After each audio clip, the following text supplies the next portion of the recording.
Shalom Bapak Ibu terkasih dalam Yesus Kristus. Hari ini hari Sabtu tanggal 27 Juni 2026. Kita akan mendengarkan firman Tuhan. Sebelum mendengar firman Tuhan, mari kita berdoa.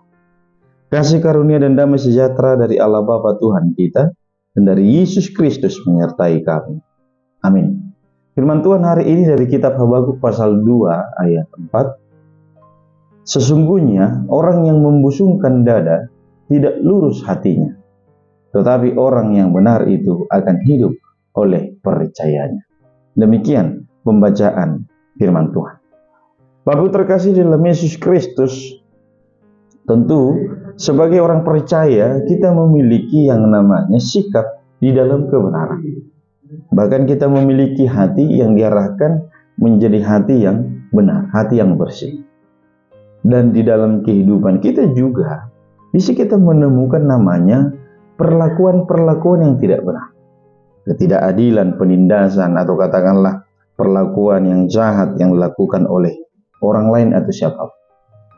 Di tengah dunia yang serba konflik ini, banyak hal-hal yang bisa memicu kita. Katakanlah hal-hal yang buruk yang kita dapatkan, yang kita lihat.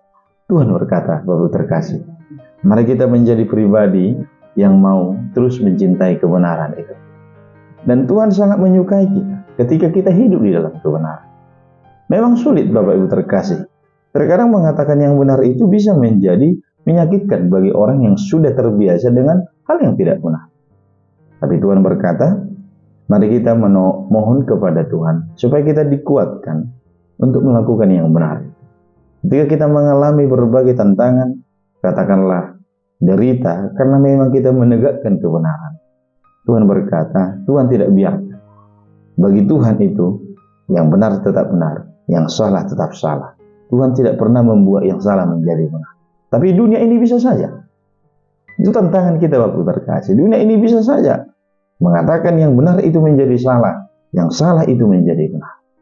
Maka ketika kita hidup di dalam pekerjaan pelayanan kita, mari kita menjadi pribadi yang terus membangun kecintaan kita dalam kebenaran.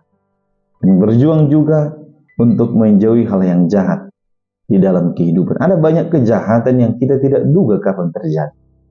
Dimanapun di tengah pekerjaan kita, kehidupan komunitas dan kelompok dan yang lain. Bapak terkasih, ketika kita hidup di dalam kebenaran itu, terkadang orang yang katakanlah merasa hebat atau merasa tidak salah, dia bisa saja menyalahkan kita yang melakukan kebenaran. Bahkan dia merasa sombong. Karena apa? Karena menurut dia, kebenaran yang dia miliki itu adalah yang sesungguhnya. Padahal tidak. Dasar kebenaran yang sesungguhnya adalah apa yang dikatakan oleh Tuhan atau kebenaran firman Tuhan. Karena itu semoga Bapak terkasih, kalau kita menjadi dikucilkan atau diasingkan atau katakanlah menjadi dijauhkan, karena kita berusaha hidup benar, Tuhan berkata, Tuhan berpihak kepada kita. Tapi ketika kita meninggalkan hal yang jahat itu, hal yang tidak benar itu, Tuhan berkata bahwa yang benar itu menjadi fokus utama sebagai orang percaya.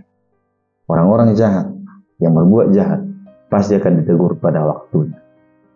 Amin, kita berdoa. Terima kasih Bapa di sorga atas firman yang sudah kami dengarkan, yang membimbing kami supaya hidup dalam kebenaran. Berkati kami, keluarga kami. Tuhan yang menuntun kami. Dalam Yesus Kristus kami berdoa dan mengucap syukur. Amin. Shalom Bapak Ibu terkasih, Tuhan memberkati kita.